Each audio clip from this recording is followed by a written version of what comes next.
La lecture biblique sera dans l'évangile de Matthieu, au chapitre 9, du verset 1 à 13. Jésus monta dans une barque, traversa le lac et se rendit dans sa ville. Des personnes lui amenèrent un paralysé couché sur une civière. Voyant leur foi, Jésus dit au paralysé : « Prends courage, mon enfant, tes péchés te sont pardonnés. » Alors, quelques spécialistes de la loi se dirent en eux-mêmes : « Cet homme blasphème. » Mais Jésus connaissait leurs pensées. Il dit : « Pourquoi avez-vous de mauvaises pensées en vous-même ? En effet, qu'est-ce qui est le plus facile à dire ? Tes péchés te sont pardonnés ? Ou lève-toi et marche. Afin que vous sachiez que le Fils de l'homme a sur la terre le pouvoir de pardonner les péchés, lève-toi, dit-il au paralysé, prends ta civière et retourne chez toi. L'homme se leva et rentra chez lui. Quand la foule vit cela, elle fut émerveillée et célébra la gloire de Dieu, et qui a donné un tel pouvoir aux hommes. Jésus partit de là. En passant, il vit un homme assis au bureau des taxes et qui s'appelait Matthieu. Il lui dit : « Suis-moi. » Cet homme se leva et le suivit.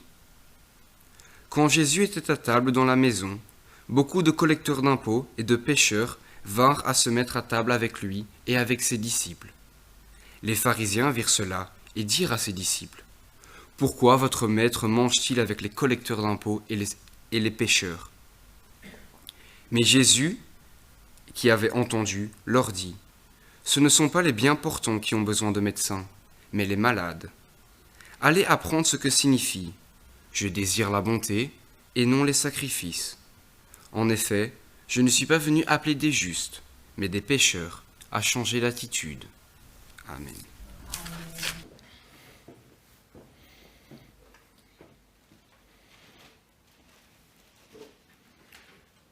Qui a envie de vacances ?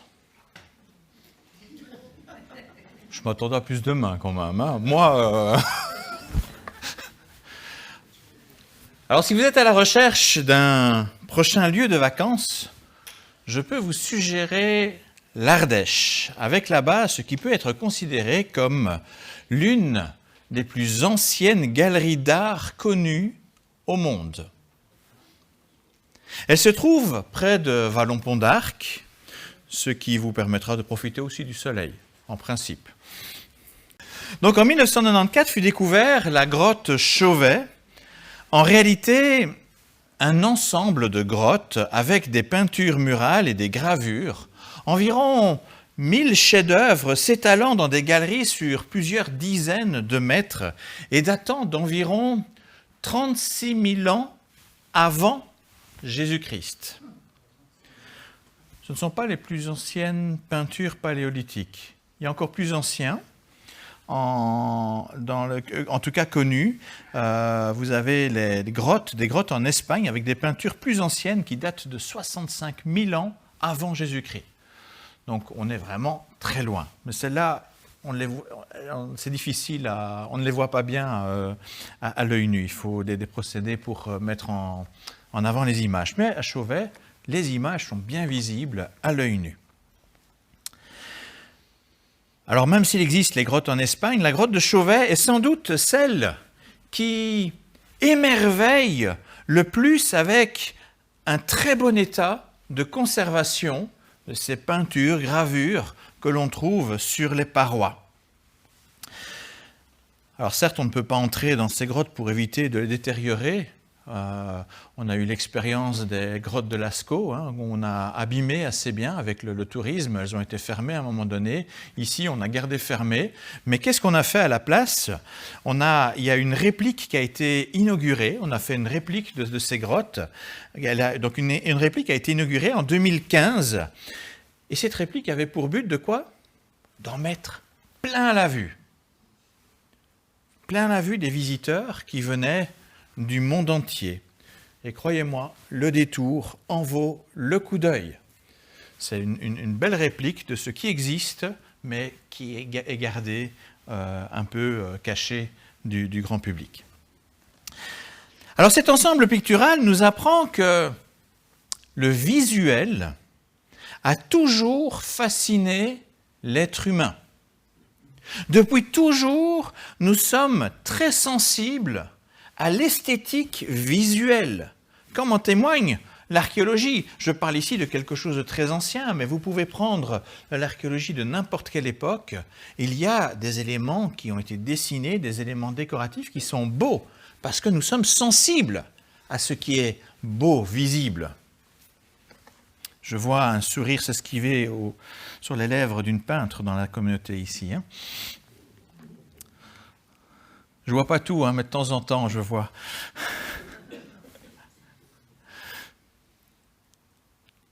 Alors même le texte biblique n'échappa pas à cette tendance. Très rapidement, les copies des textes saints furent enluminées et illustrées par pour sublimer les écrits qui, en apparence, sont illisibles parce que c'est un alphabet qu'on ne connaît pas. Donc, on voulait sublimer cet écrit un peu terne et hermétique. C'était une façon de lui redonner de l'éclat pour montrer l'importance qu'il y avait dans les mots. Les cathédrales et les églises ont souvent raconté la Bible à travers de splendides mosaïques, tableaux, fresques. Vous savez qu'à l'époque, c'était quand même plus agréable le catéchisme. Vous pouvez vous balader dans l'église et vous regardiez les tableaux et vous faisiez le catéchisme avec les images. Aujourd'hui, on fait les images dans l'école du dimanche, mais à l'époque, vous n'aviez qu'à vous promener dans l'église. Alors, le 19e siècle marque un tournant important puisque la photographie fut inventée. On ne se contente plus simplement de reproduire une image. Là, on peut capter une image pour la voir sur un support. Le XXe siècle vit l'apparition de la télévision qui amena l'image des images du monde entier dans nos foyers.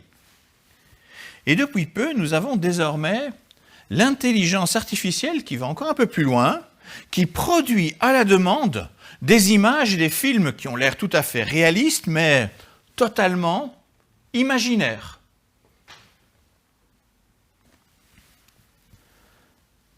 Bien sûr, on fait tout cela toujours dans le but d'émerveiller davantage, parce que nous sommes attirés, nous sommes émerveillés par ce qui se voit.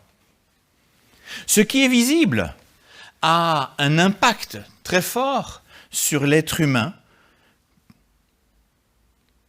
et on utilise bien sûr cet impact pour l'influencer aujourd'hui comme jamais on n'a pu le faire auparavant. Il suffit de savoir, si vous saviez combien coûte un panneau publicitaire qu'on voit là sur le long des autoroutes ou des routes, etc., ou une page de magazine. Un jour, j'ai fait une erreur dans mon boulot. Dans mon ancien boulot, on voulait faire une publicité dans un magazine. Je signe le bon de commande pour la publicité. Et puis, les petits malins, ils passent mon adresse à quelqu'un d'autre et on prévoit quand même bon à tirer à nous envoyer. Et j'en reçois un. Je le signe, je ne fais pas trop attention, un deuxième, un troisième. Au quatrième, je me dis, c'est quand même bizarre. Je ne vous dis pas la somme colossale que ça m'a coûté, parce que j'étais en train de signer en fait des bons de commande sans m'en rendre compte. Voilà. Et donc, je connais les prix de tout cela. Je peux vous dire, ce sont des fortunes. Des fortunes qui, en fait, ne sont pas de l'argent qu'on veut jeter par les fenêtres. C'est parce qu'on sait que ça influence très très fort notre façon de nous comporter. Nous sommes désormais dans une culture où l'image domine largement, très largement. J'ai parfois envie de dire, parfois plus que l'argent. Et ce n'est pas pour rien que les idoles sont représentées par des images et que Dieu refuse toute représentation de lui pour ne pas être enfermé dans ce monde visible. Le symbole de Nicée et Constantinople, la confession de foi de la chrétienté depuis le IVe siècle, commence par ces mots. Alors, je reviens dans un texte de référence, mais pour quand même redonner du sens à certains mots.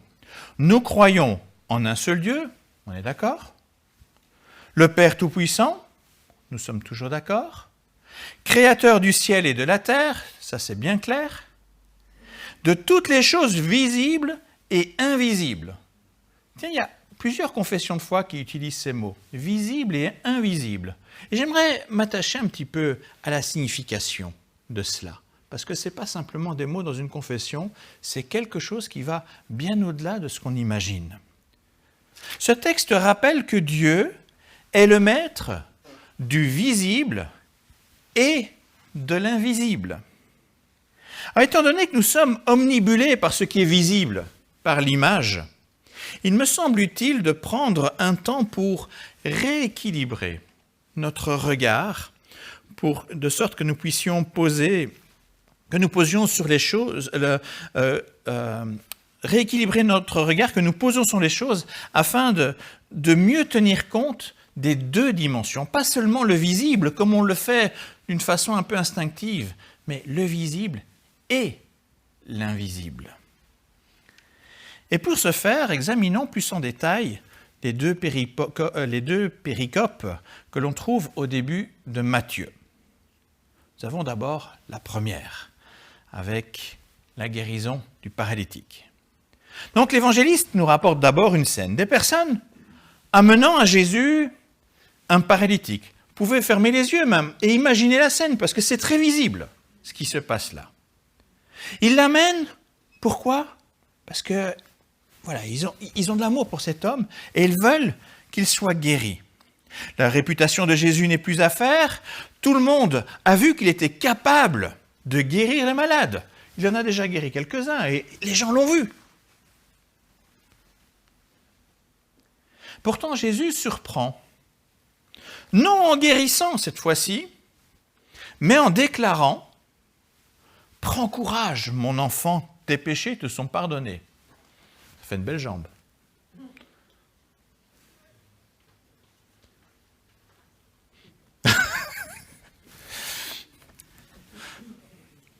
Pas d'émerveillement en vue. Rien de visible dans ces mots, si ce n'est quand même quelque chose qui se voit un peu, la désapprobation, parce que Dieu se met à pardonner. Un acte, en principe seulement possible, par Dieu. On ne voit chez lui qu'un blasphème apparent dans les mots de Jésus. Mais pour qui se prend-il, lui, le fils du charpentier ? Comment peut-il dire « tes péchés te sont pardonnés » ? Même les responsables religieux qui prétendent adorer le Dieu invisible ne parviennent pas à discerner au-delà des apparences. D'une certaine façon, à ce moment-là, ils réduisent Dieu au domaine invisible et ils se font, eux, les seigneurs et juges du monde visible. C'est alors que Jésus renverse leur raisonnement. Puisqu'ils ne peuvent pas croire au pardon invisible de Dieu, Jésus les émerveille par la guérison, elle bien visible. Jésus utilise ici un élément visible pour illustrer une réalité invisible tellement plus grande, tellement plus importante. Le pardon de l'être humain donné par Dieu. Évidemment, s'il l'avait guéri, c'est plus difficile, parce que ça doit se voir, le pardon, il ne se voit pas. Mais pourtant, c'est tellement plus grand. Peuvent-ils désormais comprendre que Jésus est le Fils de Dieu, au-delà des apparences qui sont devant lui, qu'il est donc le maître du visible, des guérisons, etc., et de l'invisible, du pardon. Dans la péricope suivante, c'est quand Jésus appelle Matthieu, Jésus poursuit son enseignement sur l'invisible et le visible. Mais cette fois-ci, il inverse l'ordre. Il commence par le visible. Jésus s'adresse à Matthieu, un collecteur d'impôts. Ça, malheureusement, on ne connaît que trop bien. C'est très visible, et très matériel.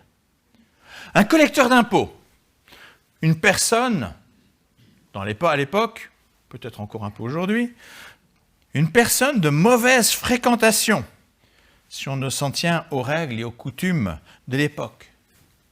Jésus invite son interlocuteur à le suivre.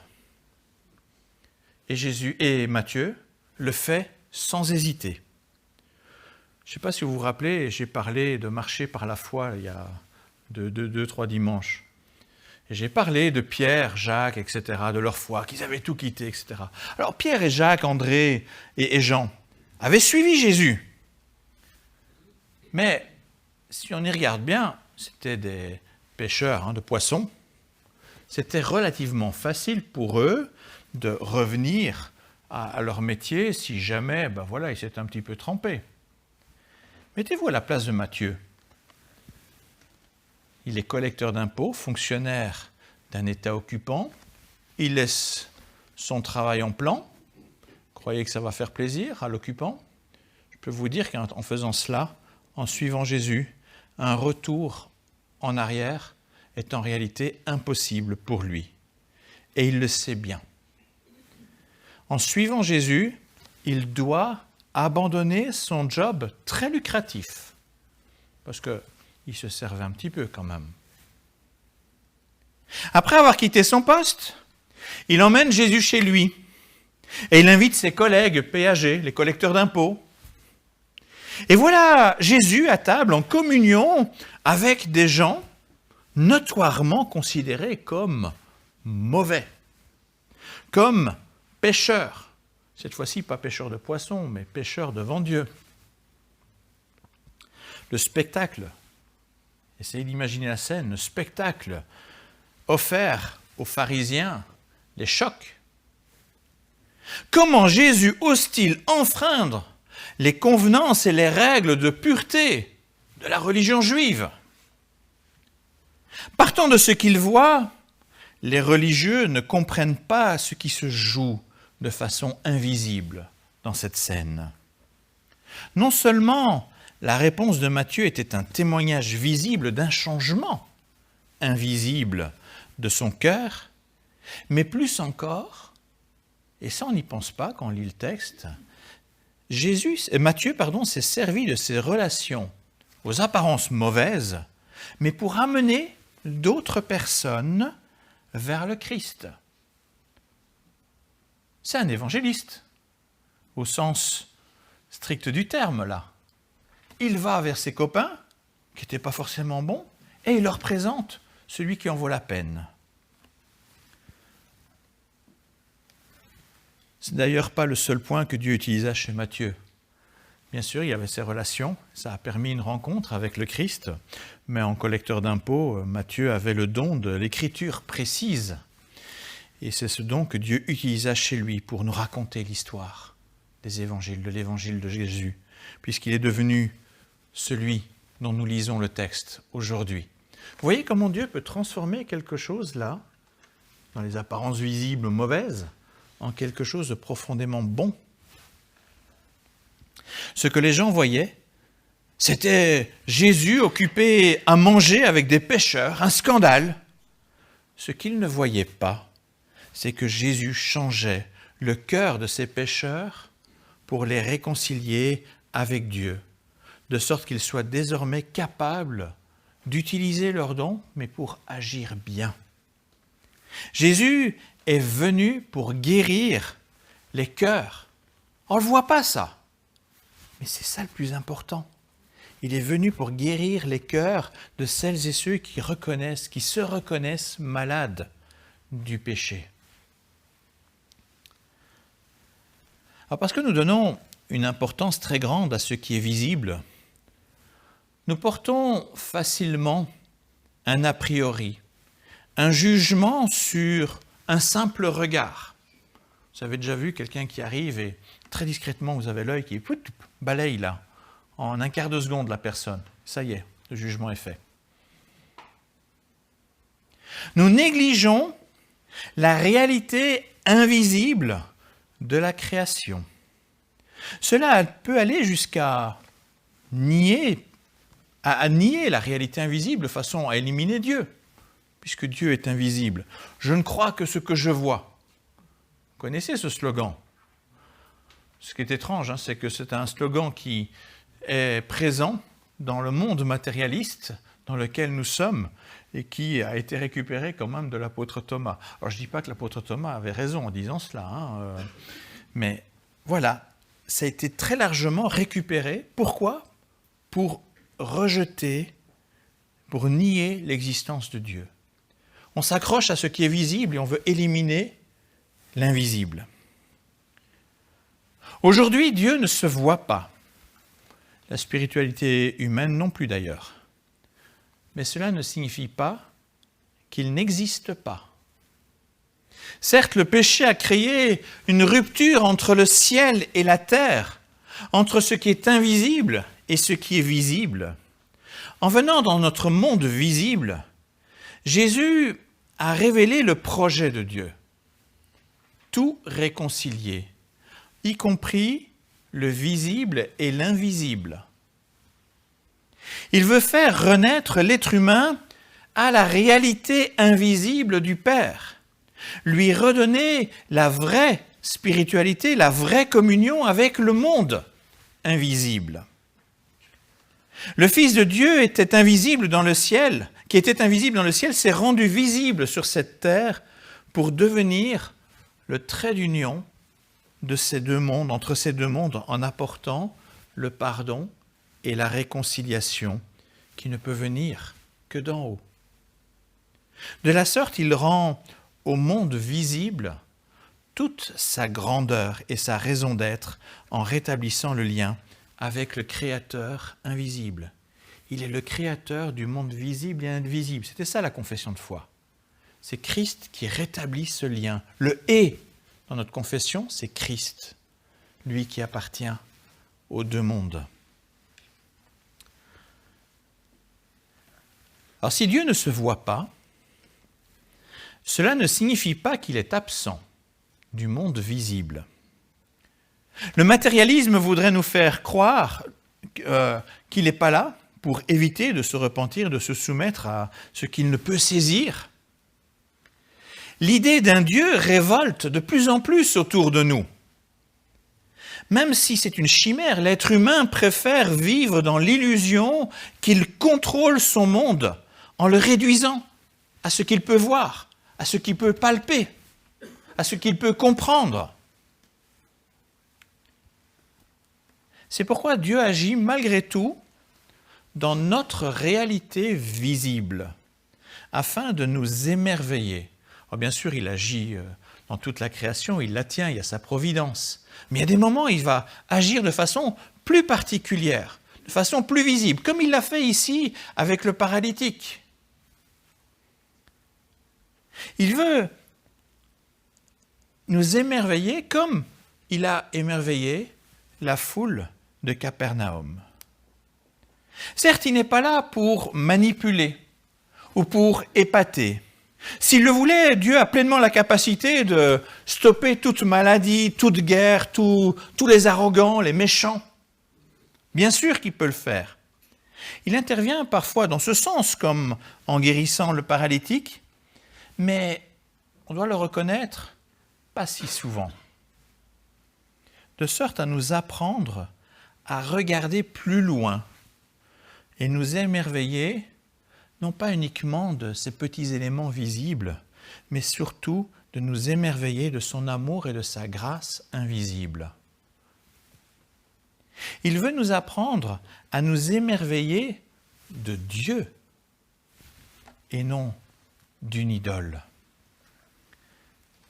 Viendra le temps où il fera toutes choses nouvelles, où il accomplira pleinement ses promesses de réconciliation entre le visible et l'invisible, où la maladie, la souffrance, la mort ne seront plus.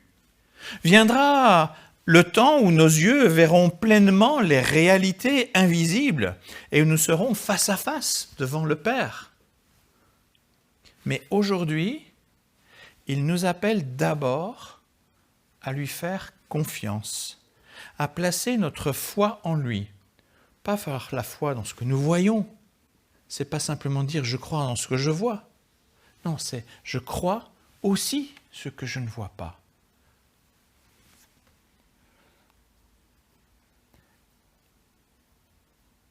Il nous appelle à le reconnaître comme le seul Dieu de tout, du monde visible comme du monde invisible. Alors pour conclure, j'aimerais apporter 3 exhortations pratiques.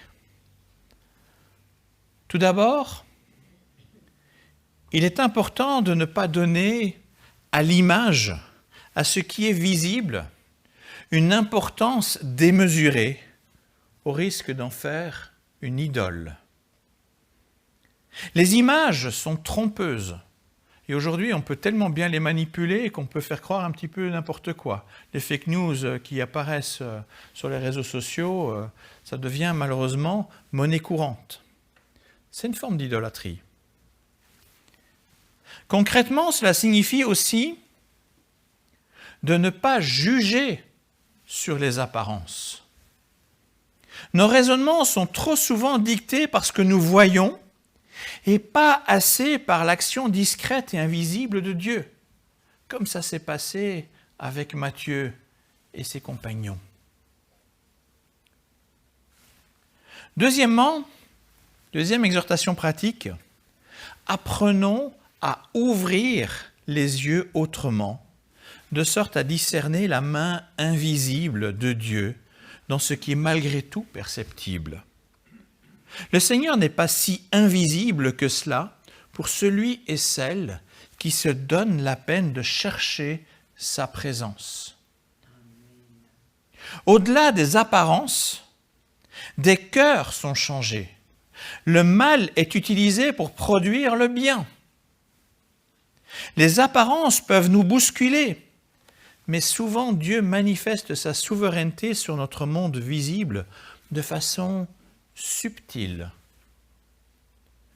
Mais il a toujours été le Dieu de sa création visible. Ce n'est pas parce qu'il n'est pas là à vouloir nous épater, à en mettre plein la vue, qu'il n'est pas présent et actif.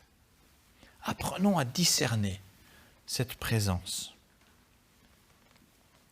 Troisièmement, quand Dieu manifeste sa souveraineté sur le monde visible, c'est pour sa gloire. Je l'ai dit, du spectaculaire, il n'en fait pas souvent. S'il le fait, c'est qu'il y a une bonne raison. Il a un but bien particulier. Quand il répond à nos prières et que cela se voit sans ambiguïté, je ne parle pas de ces prières où on fait croire que, ou voilà, on ne s'est jamais vérifié, mais qu'il y a quelque chose qui se passe vraiment, qui est bien visible, qui est clair, qui est sans ambiguïté, je ne pense pas à ce moment-là que c'est pour le cacher, mais c'est pour que ça serve de témoignage. Quand Dieu fait quelque chose dans votre vie, quand vous priez pour quelque chose dans votre vie, est-ce que vous êtes prêt à parler de ce qu'il aura fait, de cette réponse visible que Dieu aura donnée pour témoigner de lui? Dieu ne le fait pas pour rien, il le fait dans un but. Quand nous prions pour un sujet spécifique, avant même de prier, soyons toujours prêts à rendre témoignage de ce que Dieu va faire et à rendre gloire pour ce que le Seigneur accomplira pour sa gloire. Alors bien entendu, Dieu n'agit pas toujours dans le monde visible comme nous le souhaiterions. Chez Matthieu, le changement n'était peut-être pas spectaculaire, c'est un changement de cœur. Il y a des moments, voilà, les changements de cœur ne se voient pas de façon très très forte. Mais cela ne signifie pas qu'il est absent. Ça ne signifie pas qu'il n'agit pas. Dieu agit, mais pas toujours de façon spectaculaire. Alors malgré les apparences parfois difficiles à comprendre, puissions-nous en arriver à dire comme Job, qui a vu beaucoup de choses mauvaises, mais qui ne voyait pas forcément toujours cette main de Dieu invisible qui était là, cette présence qui était là, malgré tout ce qu'il a subi. Et Job, à la fin, le comprend. Et qu'est-ce qu'il dit à la fin de son livre? « Mon oreille avait entendu parler de toi, mais maintenant mon œil t'a vu. » C'est ainsi que nous pourrons comprendre la réalité de la grâce et que nous pourrons pleinement confesser ces paroles que je rappelle. Nous croyons, en un seul Dieu, le Père Tout-Puissant, Créateur du ciel et de la terre, de toutes choses visibles et invisibles. Amen.